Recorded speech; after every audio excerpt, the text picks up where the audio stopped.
திராவிட கொல்லக்கூட்டத்துக்கு vote போட்டுக்கிட்டு அதுக்கப்புறம் குறைந்து சொல்கிறது மக்கள் மேலே தவறு. உச்ச தலைவி நான் சொல்லுவேன் இந்த கூட்டம், இந்த மன்னார்குடி கூட்டம் கேவலம். இது ரொம்ப கேவலம். இது வந்துட்டு ஒரு தேவையாக தனங்கிட பண்ண தப்பு கிடையாது. ஏன்னா பாவம் அவங்க வந்துட்டு நாட்டு மக்களோட பணத்தை டெவலப்மெண்ட் காசை வந்து கொள்ளடிக்கணும். அப்போ இவங்களை என்னன்னு கூப்பிடணும். அப்போது உங்கள் ஜெயினிசம் திருடங்களை சப்போர்ட் பண்ண சொல்லும். இந்த 2 சனியன்களோடையும் இந்த 2 ஊழல் பிசாசுகளோடையும் நம்ம ஆன்மீக அரசியல் இப்போ வந்து சாக்கடை அரசியலாக ஆயிடுச்சு தான்.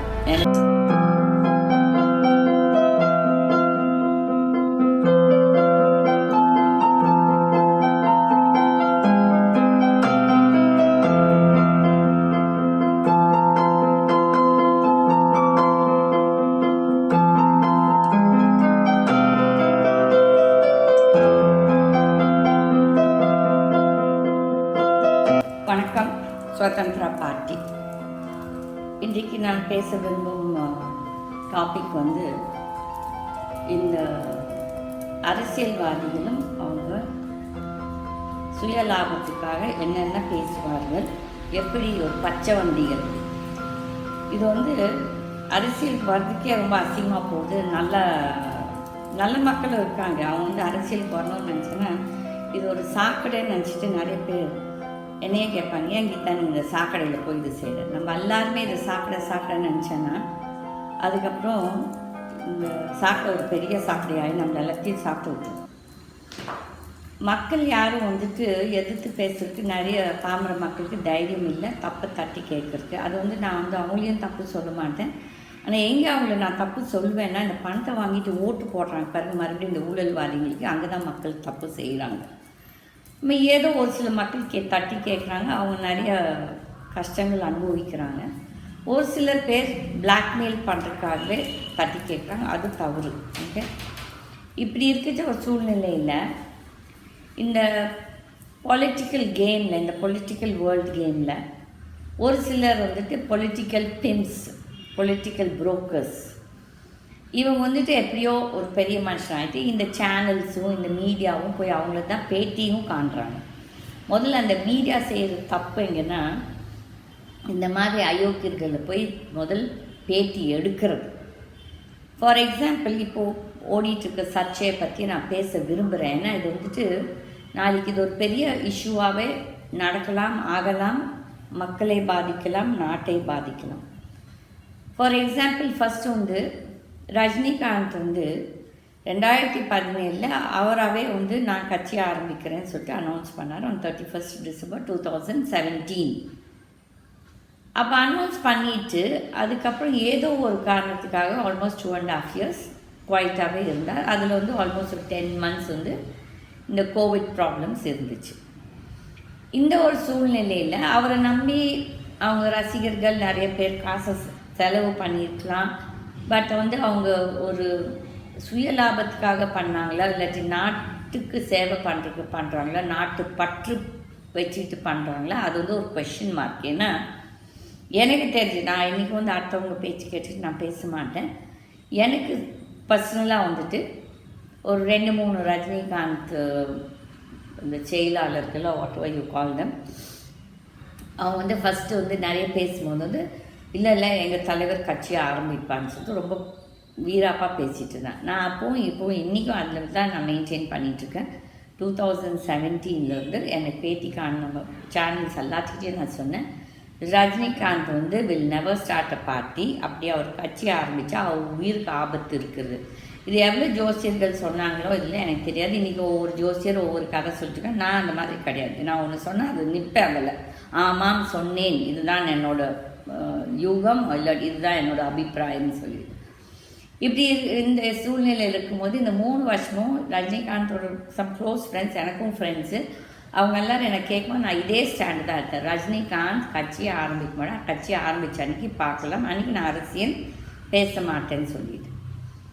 இப்போ இது வந்துட்டு இனிமேல் ஆரம்பித்தா அதெல்லாம் அசிங்கம். ஏன்னா இது வந்து ஆரம்பிக்கிறேன், வைக்கிறேன், படுக்கிறேன், உடம்பு சரியில்லை சொல்கிறது வந்து இது. But it's personal thing. நான் வந்து அதை பற்றி பட் ஒரு பப்ளிக் டொமைனுக்கு வந்துட்டால் தென் வந்துட்டு கண்டிப்பாக எல்லோரும் விமர்சிப்பார்கள். நம்ம வந்து பப்ளிக் டொமைனுக்கு வராத மட்டும் இப்போ என்னையே நிறைய பேர் விமர்சிக்கலாம், இந்தமா பெரிய யோகிமா இந்தமா இதை பேசுதுன்னு சொல்லிட்டு பேசலாம். அது வந்துட்டு நம்ம கோவப்படக்கூடாது. ஏன்னா அந்த நியாயம் இருந்தாலும் இல்லாட்டி தப்பே இருந்தாலும் ரெண்டுத்தையும் சிரிச்சுட்டு போயிட்டே இருக்கணும். ஏன்னா ஒரு உலகம் பப்ளிக் லைஃப்க்கு வந்துட்டானா யாரும் யாரை பற்றி ஏதோ ஒரு விமர்சனம் வரும், நல்லதும் வரும் கெட்டதும் வரும். இது எல்லாத்தையும் தாங்கி முன்னுக்கு வந்தவன்னா இந்த அரசியல் கேமில் ஜெயிப்பான்.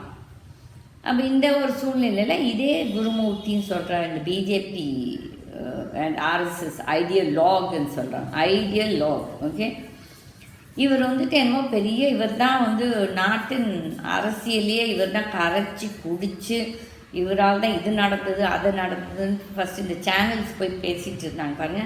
இந்த சேனல்ஸ் முதல் முட்டாளுங்க. அவங்களுக்கு வந்து ஒரு கணிப்பே ஒரு ஜட்ஜ்மெண்ட் கெப்பாசிட்டியே இல்லை. அவங்களால வந்து ஒரு மனுஷனை வந்து எப்படி அந்த ஆளுக்கு என்ன கெப்பாசிட்டி இருக்குதுன்னு சொல்லி ஏன் இந்த மீடியா வந்து இந்த மாதிரி ஒரு ஆட்களை வந்து இன்னும் பெரிய இவனுங்க தான் சொசைட்டிக்கு நல்லது பண்ணுறவங்கள இவங்க எல்லாரும் வந்துட்டு மனசை தொட்டு சொல்லுங்கள். அரசியலில் 5 பைசா சம்பாதிக்கலன்னு சொல்லுங்கள். நான் வந்துட்டு I'm ready to salute them and I will quit politics. நான் வந்துட்டு அரசியலே பேச மாட்டேன். எவன் முதுகுலையும் யோகிதம் இல்லை, எல்லா முதுகுலையும் அழுக்க வச்சுக்கிட்டு என்னமோ இவன் தான் பெரிய யோகிமான ஹரிஷ்சந்திர பிரபு மாதிரி ஒவ்வொருத்தரும் பேசிகிட்டு இருக்காங்க. இந்த குருமூர்த்தி வந்து அவ்வளோ இதாக டில் 28 டிசம்பர் 2020 மட்டும் எல்லாரும் என்னமோ பெரிய ரஜினிகாந்த் அரசியலுக்கு வந்துட்டார், நான் தான் பண்ணேன், நீ தான் செஞ்சேன், இவ்வளோ யோகிதா எல்லாம் பேசிட்டு அதுக்கப்புறம் ஆன்மீக அரசியல்னு சொல்லிட்டு ஒரு டைட்டில் வேறு அதுக்கு வச்சு. ஆன்மீக அரசியல் நான் வந்து எனக்கு நான் நாட் புலவர் தமிழில் நான் வந்து எக்ஸ்பர்ட்டும் கிடையாது. எனக்கு தெரிஞ்ச தமிழில் நான் வந்துட்டு எனக்கு இது ஒரு I think it was year 1986 இந்த நளினி சிதம்பரமோட அம்மா வந்து எங்கள் வீட்டுக்கு வந்திருந்தாங்க, எங்கள் வீட்டில் தங்கிட்டு இருந்தாங்க. அப்போ வந்து அந்த அம்மா வந்துட்டு ஆன்மீகம்னு சொல்லும்போது நான் நினச்சிட்டேன்னா ஆன்மீகம்னா ஆணை பற்றி ஏதோ பேசிகிட்டு இருக்காங்க. நிஜமாக நான் என்னோடய தமிழ் நான் அப்படி தான் புரிஞ்சுக்கிட்டேன். அதுக்கப்புறம் ஒருத்தர்கிட்ட கேட்டேன் ஆன்மீகம்னா என்னன்ட்டு. அப்போ சொன்னாங்க ஆன்மீகம்னா கடவுள் பற்றின்னு. அப்போது நான் நினச்சிருந்தேன் இந்த அம்மா என்ன கடவுள் பற்றி பேசுது, ஏன்னா அது ஒரு பர்சனல் இது, அது வேண்டாம், அந்த கதையை வேண்டாம். பட் அந்த ஆன்மீகம் சொல்கிற அந்த வார்த்தைக்கு எனக்கு அர்த்தம் அப்போ தான் புரிஞ்சுது. இது வந்து கடவுள் நம்மளை வந்து கேட்டாரா நீங்கள் வந்து என்னை இழுங்க இந்த அரசியல்ன்ட்டு இல்லை. ஆன்மீகத்தை வந்துட்டு கடவுளோட இது நம்பிக்கை இருக்கிறவங்க வீட்டில் வச்சுக்கோங்க, நம்பிக்கை இருக்கிறவங்களோட நானும் பேசுவேன். நம்பிக்கை இல்லாதவங்களோட நான் வந்துட்டு ஐ டோன்ட் வாண்ட் டு அவங்களோட எந்த ஒரு வாதத்துக்கும் நான் போகல. அவங்க என்கிட்ட வர வேண்டாம். பிகாஸ் எனக்கு வந்து அறவே அவங்களோட பேச எனக்கு இஷ்டம் இல்லை. இப்படி இருக்கிற சூழ்நிலையில் ஆன்மீக அரசியல்னால் எந்த விதத்தில் நான் வந்துட்டு கோயிலுக்கு போகிறதவெல்லாம் யோகியமானவன் நான் சொல்ல மாட்டேன், கோயிலுக்கு போகாதவெல்லாம் அயோக்கியன்னு சொல்ல மாட்டேன். இது அவங்கவுங்க விருப்பம். ஆனால் கோயிலுக்கு போகிறதவெல்லாம் அப்படியே தப்பே பண்ணாதவங்க சொல்கிறது அது வந்து நான் ஏற்றுக்க மாட்டேன் அந்த ஒரு வாதம். Rajinikanth might have is plus points. எனக்கு வந்துட்டு ஒரு 24 hours தெரியும், பர்சனல் அதெல்லாம் எனக்கு தெரியாது. ஓகே, படிக்கிறது செய்யுது.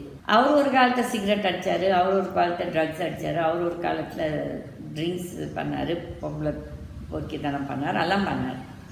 அது வந்து அந்த ஒரு வயசு கோளாறு எல்லாருமே செய்யறதுன்னு நினைக்கிறேன். ஆகையால் அது வந்துட்டு நம்ம அது பெருசாக இது பண்ணுறோம். ஆனால் இது எல்லாம் செய்து விட்டு இது வந்து நான் எப்போ இந்த காந்திக்கு சொல்வேன். இந்த காந்தி வந்து இந்த பகத்சிங் அவங்கள வந்துட்டு பாவம் அந்த இங்கிலீஷ்காரன் வந்து ஒரு லெட்டர் கேட்டான், நீ வந்து அவங்கள இது பண்ண வேண்டாம், பனிஷ் பண்ண வேணான்னு சொல்லி ஒரு லெட்டர் கொடுத்து. ஆனால் இந்த காந்திக்கு வந்து ஒரு அப்படி ஒரு இது என்ன சொல்கிறது ego and he was a very selfish man. இது என்னோட ஒப்பீனியன். ஓகே, அப்படி இருந்துச்சுப்பா அந்த லெட்டர் கொடுக்கல. அப்போ இது எப்படி தெரியுமா, இந்த வயசானவங்க பல்லு விழுந்தப்புறம் அவங்களுக்கு இந்த பட்டாணி சாப்பிட முடியாது, இந்த பட்டாணி கொஞ்சம் கடக்குன்னு இருக்கும். அப்போ சின்ன வயசு அவங்க வந்து நீ சாப்பிடாதன்னு சொல்லுவாங்க. உனக்கு சாப்பிட முடியலன்னா எதுக்கு அந்த சின்ன வயசுக்காரனை சாப்பிட்டுக்கணும். அதே மாதிரி நான் ஆட்டமெல்லாம் போட்டுட்டு அதுக்கப்புறம் நீ இதை செய்யாத நான் அது செய்யாதன்னு சொன்னேன்னா இது என்ன ஆன்மீக அரசியல் எனக்கு ஒன்றும் புரியல. அதே மாதிரி நீங்கள் வந்துட்டு மேபி நீங்கள் ஹிமாலயாஸ் போகலாம், நீங்கள் ஒரு சாமியார் பின்னால் போகலாம், அந்த சாமியார் நல்லவராகவே இருக்கலாம், இல்லை அயோக்கியனாகவே இருக்கலாம். நிறைய அயோக்கிய சாமியார்களும் இருக்கிறாங்க எல்லா மதத்துலேயும். இது இந்த மதம் அந்த மதம் இல்லை, எல்லா மதத்துலேயும் இருக்காங்க. அப்படி இந்த மாதிரி ஒரு சூழ்நிலையில் இவங்க வந்துட்டு ஒரு ஆன்மீக அரசியல். என்ன ஆன்மீக அரசியல்? லெட் ரஜினிகாந்த் நிஜமாகவே அவர் மனசாட்சியை தொட்டு சொல்லுங்கள். அவருக்கு தெரியாத அவங்களோட ரசிகர்கள் இவ்வளோ பணம் செலவு பண்ணியிருக்கிறாங்க. அவங்கெல்லாம் எவ்வளோ ஒரு எதிர்பார்ப்போடு இருந்துட்டு அதை வந்து நீங்கள் துஷ்ன்னு பண்ணிட்டீங்க. அப்போது ரஜினிகாந்த் மேலேயும் தவறு இருக்குது, ரசிகர் மேலேயும் தவறு இருக்குது. ஏன்னா ரசிகர் நிஜமாகவே அவரை அவங்க really if they care for him, love him, அவர் மேலே ஒரு மரியாதை வச்சுருந்தாங்கன்னா சரி, அவருக்கு ஏதோ உடம்பு சரியில்லை, அதுக்காக நான் அரசியல் வரல, அதுவும் நான் ஒரு கொஷின் மார்க் வைப்பேன். ஓகே, எனக்கு தெரிஞ்ச ஒரு சில உண்மைகள். அப்போது அந்த ஒரு சூழ்நிலையில் இவர் வந்துட்டு அவங்க ஏமாந்த போகக்கூடாது, அவங்க வந்து இதாகக்கூடாது. இது முதலே உங்களுக்கு தெரியல, அவங்க ஏமாறுவாங்க, அவங்க வந்து நஷ்டம் போகக்கூடாதுன்னு சொல்லி இது முதலே உங்களுக்கு தெரியல. எனக்கு தெரிஞ்ச நிறைய ரசிகர்கள் நான் 1 கோடி செலவு பண்ணேன், எங்கிட்ட அவங்களுக்கு 1 கோடி 2 கோடி 3 கோடி வந்துச்சோ அது எனக்கு தெரியாது. அது வந்து I am not date to இது. அதே மாதிரி இவ்வளோ செலவு பண்ணால் அது அவ்வளோ செலவு எதுக்கு செலவு பண்ணி ஏதோ ஒரு எதிர்பார்ப்போடு இந்த மாதிரி நம்ம அரசியல் போடுவோம். நம்ம ரஜினிகாந்த் சிஎம் ஆகிடுவார், அதில் நம்ம எவ்வளோ அடிக்கலாம். அப்போ யாருக்கும் அந்த நாட்டுப்பற்றுன்னு சொல்லிட்டு அந்த ஒரு ஃபீலிங் இல்லை. நான் வந்து என்னோடய பணத்தில் செலவு பண்ணி நான் நாட்டுக்காக சேவை பண்ணேன்னா அதுதான் நாட்டுப்பற்று. இல்லாட்டி எதையும் எதிர்பார்க்காம செய்கிறது நாட்டுப்பற்று. இதுவும் ஒரு பக்கம் கொள்ளாடிச்சிக்கிட்டு நம்ம இவனுங்களாம் என்ன நாட்டுக்கு நல்லது செய்வோம், நாட்டுக்கு ஒன்றுமே நல்லது. இப்படி ஒரு சூழ்நிலையில் இந்த ஆன்மீக அரசியல் இங்கே வந்து மறுபடியும் இந்த கமலஹாசன் ஒரு பக்கம் நான் நாத்திகன்னு சொல்கிறது, ஒரு பக்கம் ரஜினிகாந்த் கிட்ட நான் வந்து சப்போர்ட் கேட்பேன்னு சொல்கிறது. இது வந்து அவர் அரசியல் வரமாட்டேன்னு சொல்கிறதுக்கு முன்னால். அப்போ வந்து இந்த நாத்திகமும் இந்த இது ஆன்மீக அரசியலும் எப்படி ஒத்து போகும். அப்போ இதுவும் ஒரு சுயநல அப்பீல் ஒரு சுயநல அரசியல். ஓகே, அதுக்கப்புறம் இந்த பிஜேபிக்காரங்க அந்த ஆர்எஸ்எஸ் நிஜமாகவே அவங்க தான் என்னமோ ஹிந்துவிசத்தை அவங்க தான் என்னமோ அவங்களால தான் ஹிந்துவிசமே காப்பாற்றப்படுகிறதுன்னு சொல்கிறது நான் ஏற்றுக்கேன். மேபி ஒரு சிலர் நல்லா செஞ்சுருக்கலாம். நான் வந்து எது நல்லது செஞ்சால் யார் செஞ்சாலும் அது அயோக்கியம், எனக்கு பிடிக்காதவங்க செஞ்சாக்க நல்லதாக இருந்தால் நல்லது நான் ஏற்றுக்கிறேன். அதில் நான் அதை பற்றி என்றைக்கும் தப்பு பேச மாட்டேன். ஆனால் இந்த முருகன் சர்ச்சை போனப்போ இந்த கந்த சஷ்டி பற்றி இந்த கருப்பு சட்டைக்காரங்கள் வந்து என்னென்னமோலாம் பேசிட்டாங்க. நானும் அப்போ எதிர்த்து பேசினேன். ஏன்னா யார் மதத்தை பற்றி கொச்சப்படுத்துக்கிறோம். உங்களுக்கு இஷ்டம் இல்லையா, நம்பிக்கை இல்லையா, வாய மூடிட்டு போங்க, நாமளும் வந்து உங்களை பற்றி பேசுகிறோம். இதுதான் நம்ம பாலிசி, என்னோடய பாலிசி. அப்போ வந்து இந்த கோயம்புத்தூரில் இது நான் என் கண்ணால் பார்த்தது வந்து வேலை வந்து ரோடு மேலே வேலாக வரைஞ்சி வச்சுருந்தாங்க. இது வந்து எதிர்கட்சிக்காரங்க இந்த கருப்பு சட்டக்காரங்க பண்ணாங்களா இல்லாட்டி ஹிந்துஸ் பண்ணாங்களா இது எனக்கு தெரியாது. அதுக்கப்புறம் என்னை ஒரு ஆர்எஸ்எஸ் ஒரு பிரமுகர் என்னை மீட் பண்ணப்போ நான் இந்த கேள்வி கேட்டதுக்கு இல்லை இது எங்கள் ஆட்கள் தான் பண்ணாங்க பிஜேபி என் ஆர்எஸ். அப்போ நான் சொன்னேன் இது ஒரு ரொம்ப முட்டாள்தனமாக இல்லையா, ரோட்டு மேலே போய் அது மேலே எல்லாரும் கால் வச்சு நடப்பான், எச்ச துப்புவான். அப்போ உங்களுக்கு வந்து என்ன மரியாதை உங்கள் கடவுள் மேலேன்னு சொல்லி நான் இந்த கேள்வி கேட்டேன். அப்போ அவர் சொன்னார் இல்லைம்மா தப்பு தான் இது. அப்போது இதையும் கேட்குறதுக்கு ஒரு யோகிதம் இருக்கணும். ஏன்னா இது நான் செஞ்சதால அதெல்லாம் ரைட்டுன்னு சொல்கிறேன். நான் என்ன தவறு செஞ்சேன், ஏன்னா அதை சுட்டி காட்டினா அதை எடுத்து சாரி சொல்கிறது ஒரு நல்ல மனுஷனுக்கு ஒரு உதாரணம். ஓகே, இல்லை நான் பண்ணது தான் கரெக்டுன்னு சொல்லிட்டு பிடிவாதம் பிடிச்சிட்டு இருக்கிறது வந்து திமிரு தலகணும். ஓகே, அப்போ வந்து இந்த மாதிரி ஒரு வேலை கொச்சப்படுத்திட்டு அதுக்கப்புறம் ஒரு வேல் யாத்திரைன்னு தூக்கிட்டு கிளம்புனாங்க. எல்லாரும் செருப்பை போட்டுக்கிட்டு இதை போட்டுக்கிட்டு அதை போட்டுக்கிட்டு அவன் யாரும் கமெண்ட் அடிச்சப்பறம் அந்த செருப்பை வந்துட்டு அமித்ஷா வந்து போய் எடுத்துட்டாங்க. உங்களுக்கெல்லாம் என்ன யோகிதம் இருக்குது இந்த வேல் யாத்திரை எடுத்துகிட்டு போகிறதுக்கு? அதுக்கப்புறம் இது இங்கே வந்து நான் கண்டிப்பாக பிஜேபி பற்றி பேசுவேன். எல்லா கட்சியிலும் நடக்குது. பட் பிஜேபி பற்றி எதுக்கு நான் பேசுகிறேன்னா அவங்க வந்து ஸ்வச்சுன்னு பேசுவாங்க. நாங்கள் வந்து we are cleaning the system, we are cleaning the country, we are cleaning the ரோட்ஸ்ன்னு சொல்லிட்டு நாங்கள் எல்லாத்தையும் தூய்மைப்படுத்துகிறோன்னு சொல்லிட்டு பேசுகிறாங்க. என்ன தூய்மைப்படுத்துறீங்க நான் தெரியும். நேற்று மட்டும் ஒருத்தன் வந்து உங்கள் கட்சியை பற்றி அவதூறாக பேசிகிட்டு இருப்பான், கடவுளை பற்றி அவதூறாக பேசிகிட்டு இருப்பான், அவன் ஒரு கொள்ளைக்காரனாக இருப்பான், ஒரு பிராத்தல் நடத்திட்டு இருந்தவனாக இருப்பான், குள்ளமாரியாக இருப்பான். இன்றைக்கி வந்து உங்கள் கட்சியில் சேர்ந்த உடனே அவன் வந்து அப்படியே கங்காவில் போய் டிப் பண்ணி அப்படியே புண்ணியமாக வந்துட்டாங்கன்னு சொல்லிட்டு உங்களோட என்ன சொல்கிறது நீங்கள் பேசுகிறது உங்கள் ஒப்பீனியன் இது வந்து எவ்வளோத்துக்கு இது நீங்கள் வந்து உங்கள் மனசாட்சி உங்களுக்கு ஒரு மனசாட்சி இருந்தால் நீங்கள் பேசுறதுலாம் கரெக்டுன்னு நீங்கள் நினைக்கிறீங்களா? இல்லை. அப்போ அந்த கடவுள் நீங்கள் பேசுகிற கடவுள் பார்த்துட்டு கொண்டு தான் இருக்கிறார். என்னையும் பார்க்குறாரு, உங்களையும் பார்க்குறாரு. யார் எந்த தவறு பண்ணாலும் அதுக்கு வந்து நம்ம கண்டிப்பாக இன்றைக்கி இல்லாட்டி நாளைக்கு வந்து வாட் வி சோ வி ரீப்னு சொல்கிற மாதிரி வாட் யூ சோ யூ ரீப்னு சொல்கிற மாதிரி ஜெயித்தவன் வினய் அரப்பான்னு சொல்கிறேன். ஐ எம் நாட் வெரி இப்போ இதில் பெரிய புலவர் கிடையாது தமிழில், ஆகையில் என்னோடய தமிழில் எதுனா தப்பு இருந்துச்சுன்னா நான் சாரி ஃபார் இட். ஓகே, அப்போ வந்துட்டு இவனுங்களாம் எவ்வளோ யோகிதம். கடவுளை பற்றி பேச உங்களுக்கு யாருக்கும் யோகிதம் இல்லை ஃபஸ்ட்டு. ஏன்னா கடவுளை இழுத்துட்டு வராதிங்க இந்த பாலிட்டிக்ஸ்க்கு.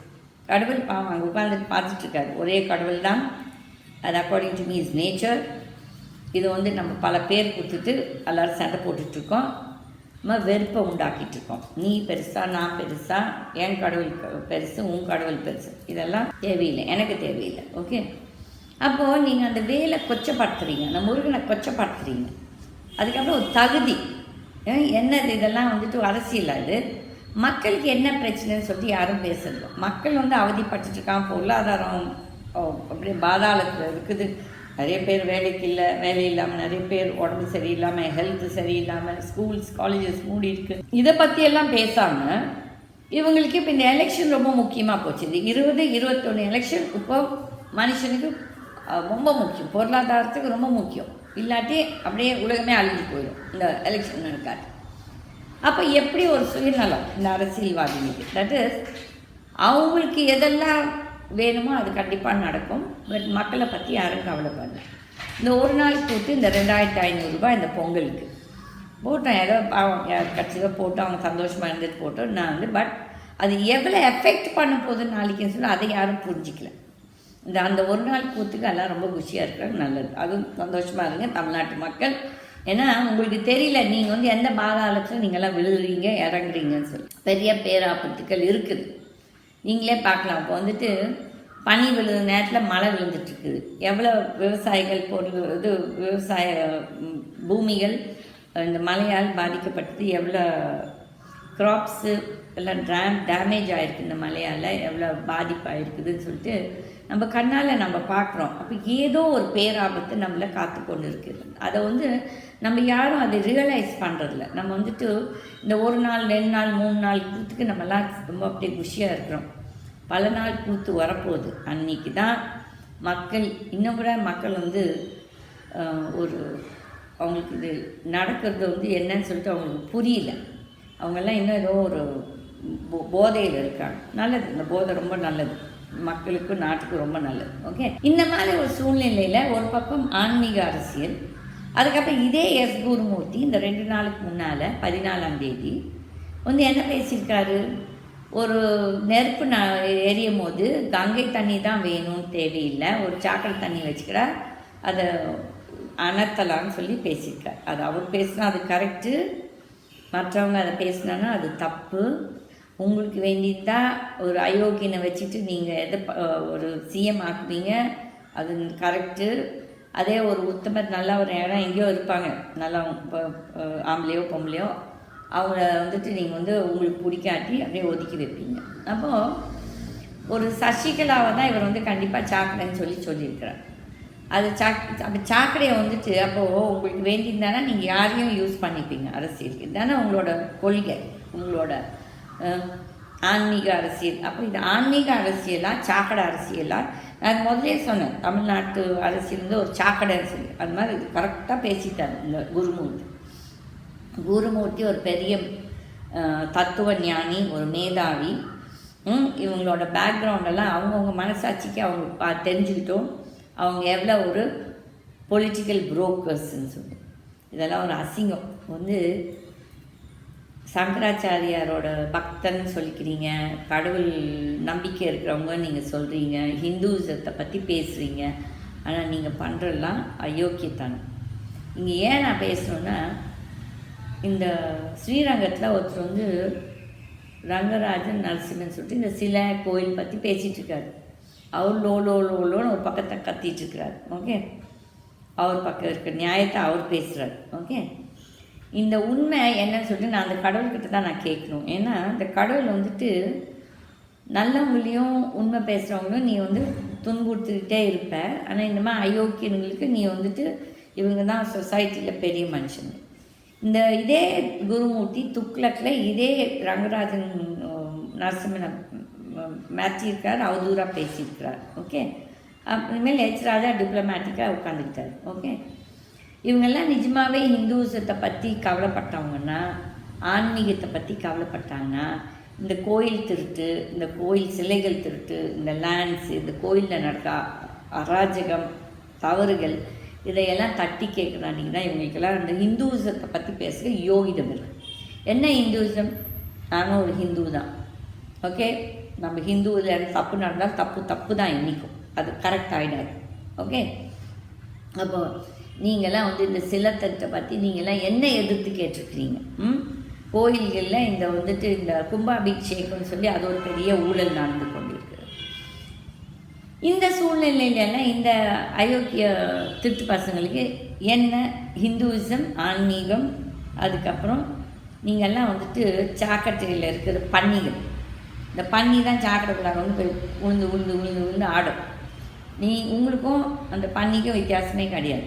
ஓகே, நீங்கள் என்ன நினச்சாலும் நினச்சிட்டு போங்கன்னு அதை பற்றி கவலைப்படணும். இவனையெல்லாம் ஒரு பெரிய மனுஷன் சொசைட்டியில் நினச்சிக்கிட்டு இந்த ஊடகங்கள் ஓடிப்போய் அவங்ககிட்ட பேட்டி எடுக்கிறாங்க பாருங்கள், அந்த ஊடகங்கள் முதல்ல உருப்படாது. ஓகே, நான் இப்போ என்ன கடவுள்கிட்ட டெய்லி வேண்டிக்கிறது என்ன தெரியுமா? இந்த அயோக்கியர்கள் எல்லாம் அழியணும்னா சாவறதில்ல. இவங்க செத்துட்டானா அன்னியோட முடிஞ்சிருச்சு. இவங்கெல்லாம் வாழ்ந்து கஷ்டப்பட்டு எதனோ ஒரு நோவு அந்த நோவில் அவங்க அழிஞ்சி புழிஞ்சி அப்படி அவங்க குடும்பங்கள் அழியணும், அவங்க முன்னாலேயே அவங்க பரம்பரையே சாகணும். அப்போ இது மாதிரிலாம் நடந்தாங்கன்னா அவங்களுக்கு மக்களோட கஷ்டம் தெரியும், மக்கள் என்ன அவதிப்படுறாங்கன்னு தெரியும். பணம் இருக்குது, பதவி இருக்குதுன்னு சொல்லிட்டு ஏதோ ஒன்று பேசிகிட்டு இருக்கானுங்க இவனுங்கெல்லாம் திருட்டு பசங்க. இந்த திருடனுங்களுக்கு நீங்கள் மக்கள் ஓட்டு போடுறீங்க, அவங்க பின்னால் ஓடுறீங்க. என்னையா ஆன்மீக அரசியல்? கடவுள் கேட்டாரா நீங்கள் என்னை கூப்பிடுங்க, என்னை இழுங்க, ஊறுகாய் மாதிரி எடுத்து சாப்பிடுங்கன்னு சொல்லி கடவுள் கேட்டாரா? இல்லை. ரெண்டு எல்லா பக்கம் நான் சொல்கிறேன். இது கிறிஸ்டியன்ஸ் காட்டும் சரி, முஸ்லீம்ஸ் காட்டும் சரி, இந்துஸ் காட்டும் சரி, புத்திஸ்க்கு, ஜெயின்ஸு, யாராக இருக்கட்டும். ஃபஸ்ட்டு இந்த ஜெயின்ஸில் நான் சொல்ல விரும்பலை. ஏன்னா அவங்க ரொம்ப நியாயஸ்தெல்லாம் பார்ப்பாங்க. பட் அவங்க இந்த திருட்டு பிஜேபிக்கு சப்போர்ட் பண்ணிகிட்ருக்காங்களே, அப்போது உங்கள் ஜெயினிசம் திருடன்களை சப்போர்ட் பண்ண சொல்லுதான். எனக்கு இந்த கேள்வி கண்டிப்பாக நான் கேட்பேன். நீங்கள் அது சர்ச்சையாக வந்தாலும் எனக்கு அதை பற்றி பிரச்சனை இல்லை. ஆனால் ஒரு நல்ல ஜெயின், ஒரு உத்தம ஜெயின் இந்த பிஜேபிக்கு சப்போர்ட் பண்ணக்கூடாது. ஏன்னா அப்படின்னா உங்கள் ஜெயினிசத்தை நீங்கள் உதாசீனப்படுத்துகிற மாதிரி. இது என்னோடய ஒப்பீனியன். கண்டிப்பாக நான் பாதிக்க ரெடி. ஓகே, அப்போது இந்த குருமூர்த்தி இன்றைக்கி அரசியல் ஸ்பேஸில் அவர் இப்போ பெருசாக ஆடிக்கொண்டு இருக்கிறார். இப்போ ரஜினியை விட்டாச்சு, எல்லோரும் ரஜினியை எடுத்து புஷ் போட்டாச்சு, அவர் படிக்கலை போட்டாங்க. இப்போ அடுத்தது இப்போ சசிகலா. இப்போ சசிகலா என்ன நாட்டுக்காக பெரிய சேவை பண்ணி அப்படி ஒரு பெரிய தியாகி செம்மல் ஜெயிலுக்கு போயிருக்காங்க. ஜெயிலுக்கு போனது நாட்டை கொள்ளடிச்சதுக்காக. இந்த நாட்டை நீங்கள் எவ்வளோ கரப்ஷன் பண்ணியிருக்கீங்க, அந்த கரப்ஷன் கேஸஸில் தான் நீங்கள் ஜெயிலுக்கு போயிருக்கீங்க. நீங்கள் ஒரு நாட்டுக்காக போராடணும், அதுக்காக எங்களை அரெஸ்ட் பண்ணாங்க, அதுக்காக நாங்கள் உள்ளார போயிட்டு நாட்டுக்காக சேவை பண்ணிட்டு இருந்தோம்னு சொல்கிறது இது தப்பு. இது எந்த ஜாதிக்காரங்க எதை எடுத்தாலும் அதை பற்றி கவலைப்படல. ஏன்னா நியாயம்ன்ட்டு ஒன்று இருக்குது. நான் ஜாதி என் ஜாதியோ இன்னொரு ஜாதியோ தப்பு. எவன் மனுஷன், நான் மனுஷனை பற்றி தான் பேசுகிறேன், நான் ஜாதியை பற்றி பேசல. அதில் எந்த ஒரு மனுஷன் தவறு பண்ணியிருந்தாலும் தவறு தான். அவங்க பெரிய ஒரு என்ன சொல்கிறது, ஒரு பெரிய கதாநாயகனோ இல்லை கதாநாயகி மாதிரி எடுத்துகிட்டு அவங்கள ஒரு போட்டுறது, இதெல்லாம் ரொம்ப சீப் பாலிட்டிக்ஸ். ஓகே, அந்த அம்மா ஒரு குற்றவாளி, அந்த குற்றம் பண்ணதுக்கு ஜெயில் தண்டனை பண்ணிட்டு வராங்க. ஓகே, என்னோட பர்சனல் இது நான் ஜெயலலிதா கேஸ் பற்றி தான் கண்டிப்பாக. ஜெயலலிதா ப்ளஸ் கரப்ஷன், அவங்க கரப்ஷன்னு உச்ச தலைவி நான் சொல்லுவேன். இந்த கூட்டம், இந்த மன்னார்குடி கூட்டம். அப்போ அவங்களுக்கு போய் பெருசாக இந்த அரசியல்வாதிகள் ஒரு முக்கியத்துவம் கொடுக்குறாங்க பாருங்கள். இந்த பிஜேபியில் நிஜமாகவே அவங்களுக்கு ஒரு மனசாட்சின்னு ஒன்று இருந்தால், இந்த தினகரனை கூப்பிட்டு இந்த சசிகலாவை கூப்பிட்டு பேரம் பண்ணுறாங்க பாருங்கள். அதை விட கேவலம் வேறு எதுவும் கிடையாது நாட்டில். கேவலம், இது ரொம்ப கேவலம். இது ஒரு தேவையாக தனக்கிட பண்ண தப்பு கிடையாது. ஏன்னா பாவம் அவங்க அந்த இது பண்ணுறவங்க ஏதோ ஒரு வீட்டில் சூழ்நிலை பஞ்சம் பட்னிக்காக ஏதோ ஒரு 4 வயிற்று சோறு சாப்பாடை வைக்கிறதுக்கு அந்த இதை பண்ணுறாங்க. அது நான் வந்து மனசார அது தவறுன்னு சொல்ல மாட்டேன். ஏன்னா அவங்களோட கஷ்டம் என்னன்னு நம்மளுக்கு தெரியாது. அதில் அதை பற்றி நம்ம வந்து அவங்கள கொச்சப்படுத்தக்கூடாது. ஆனால் இங்கே இவ்வளோ காசை வச்சுக்கிட்டு மறுபடியும் கொள்ளாடிக்கிறான்னா இவங்க தான் ரியல் என்ன அந்த அந்த அந்த அந்த அந்த வார்த்தை. ஓகே, ஏன்னா இவங்க வந்து நாட்டை கொள்ளடிக்கிறாங்க, நாட்டை வந்து சூறையாடுறாங்க, நாட்டு மக்களோட பணத்தை டெவலப்மெண்ட் காசை வந்து கொள்ளடிக்கிறாங்க. அப்போ இவங்களை என்னன்னு கூப்பிடணும்? மக்கள் நீங்கள் தான் இதெல்லாம் சிந்திக்கணும். இப்போ வந்து நான் ஒரு ஆள் பேசி ஒன்றும் பெரிய மாற்றம் ஏற்படாது. வந்து கடவுளே இறங்கி வந்து அந்த கடவுளே அது ஒரு பெரிய ஒரு மிரக்கல் நடத்தினா தான் இந்த தமிழ்நாட்டுக்கு ஒரு விமோச்சனம் வரும். இல்லாட்டி இந்த மக்கள் மறுபடியும் இந்த 2 திராவிட கொள்ளை கூட்டத்துக்கு ஓட் போட்டுக்கிட்டு அதுக்கப்புறம் குறையுது சொல்கிறது மக்கள் மேலே தவறு.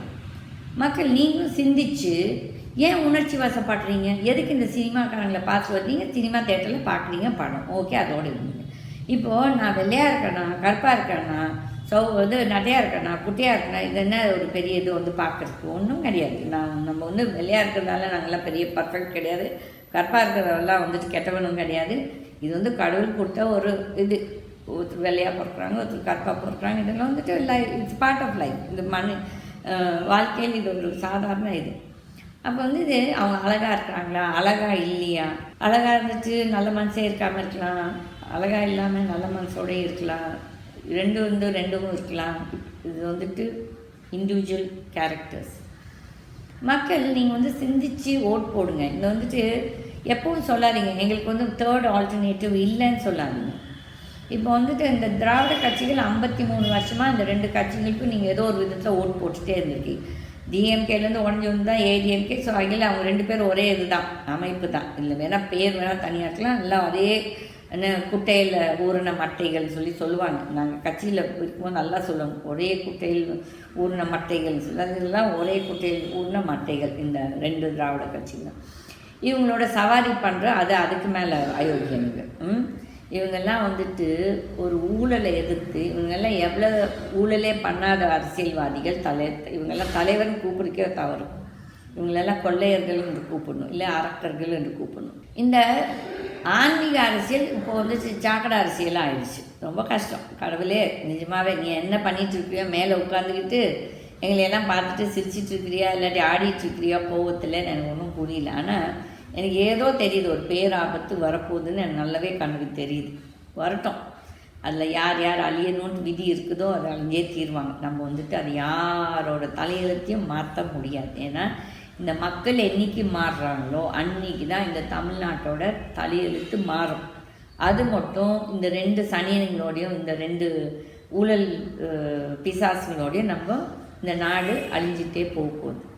இந்த தடவை நீங்கள் மாறி ஒரு மாற்றத்தை கொண்டு வராட்டி, இந்த ரஜினிகாந்த் சொல்லும்போது எல்லாரும் அப்படி இப்படி தலையாட்டினீங்க, மாற்றம் வரணும், சிஸ்டம் சேஞ்ச் வரணும், இப்போ நடக்காட்டி எப்போ நடக்காது, அதெல்லாம் நான் முதலே பேசியாச்சு. இது வந்து ரஜினிகாந்த் பேசுறதுக்கு முன்னாலே நான் இந்த டயலாகெல்லாம் சொல்லியாச்சு. அதனால இந்த சிஸ்டம் சேஞ்ச், இந்த கரப்ஷன், இந்த மாற்றம் இப்போ வராது, எப்பவும் வராது, மக்கள் அனுபவித்தோம். ஏன்னா நான் வந்து மேபி 11% நான் அனுபவிப்பேன் இந்த ஊழல்வாதிகளால். ஆனால் எனக்கு தைரியம் இருக்குது, திருப்பி எப்படி சண்டை போடுறது, அதை எப்படி ஹேண்டில் பண்ணுறது எனக்கு தைரியம் இருக்குது. ஓகே, எனக்கு செல்வாக்கும் இருக்குது, தைரியம் இருக்குது. அதே மாதிரி நான் தான் சொன்னேன், எனக்கு கடவுள் ஒரு எனக்கு ஒரு இது கொடுத்துருக்குறாரு.